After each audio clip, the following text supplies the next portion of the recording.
What's up, guys? Welcome to the first episode of a brand new series here on the Lifted Prince channel. While working on killer builds, min-maxing the heck out of my sets, and of course chasing that MR999 carrot, one aspect I've always loved about the Monster Hunter series is fashion hunting. And with the 5th gen making fashion hunting far more accessible than it's ever been, putting together a dope looking set is easier than it's ever been. So, with this series, I wanted to showcase a few of the fashion sets that I've put together. And since I may be slightly addicted to this game, I have a male and female hunter that I've grinded to Endgame in order to achieve my goal of being a true Mon Hun fashionista. First off, I have a personal rule I follow when making fashion sets. I like to challenge myself by limiting the pieces to 1 per armor set, meaning it takes a heck of a lot more planning to make a cohesive looking layered set when I limit myself with these stipulations. Many a hunter says fashion is the true endgame of Mon Hun. So welcome to Project Endgame. For my first look, this is going to be one of the main fashion sets that I run when I'm streaming.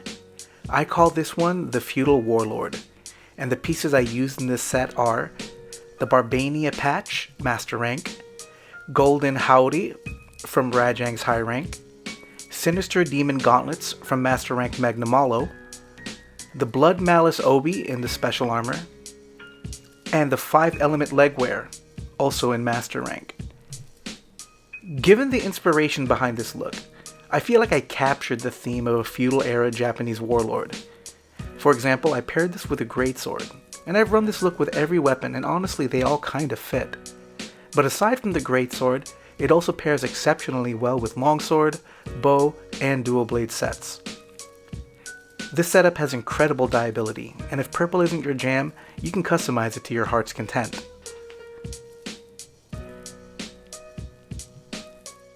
For our next look, we have a female hunter layered armor set that I put together for my alt hunter.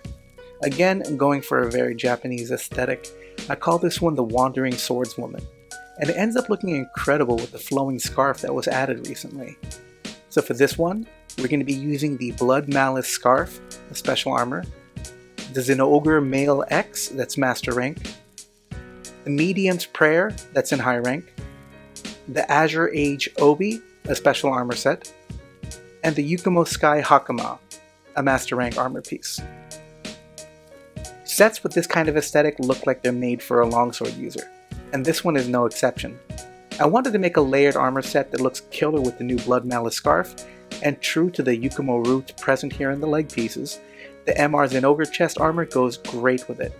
In particular, I love how the Medium's Prayer arms fit almost perfectly with the chest, making a cohesive look that could almost be from the same monster armor set. Again, this is a set that can be run with multiple different weapon types, but I find that it looks really good with longsword, it would go great with greatsword, bow, dual blades, and honestly anything with a truly Japanese aesthetic. I think this might be pretty killer with insect glaive as well. Just saying. The last set I'm sharing today is a challenge set.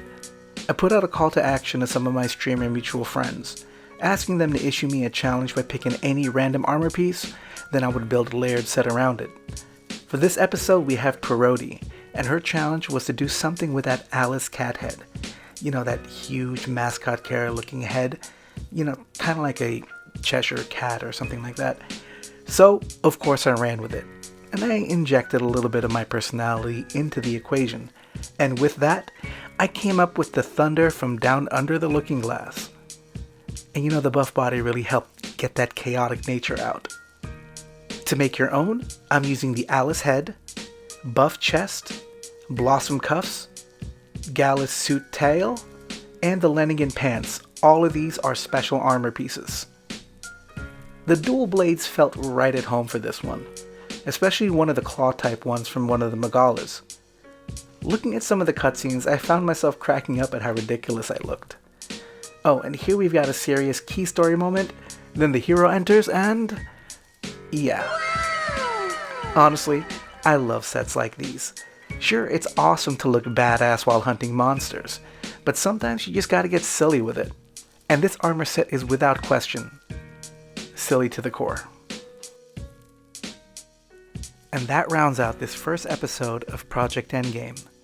Gotta give a big thank you to Purrodie for participating in my challenge. Make sure to check out her Twitch. Her channel will be tagged down in the description below.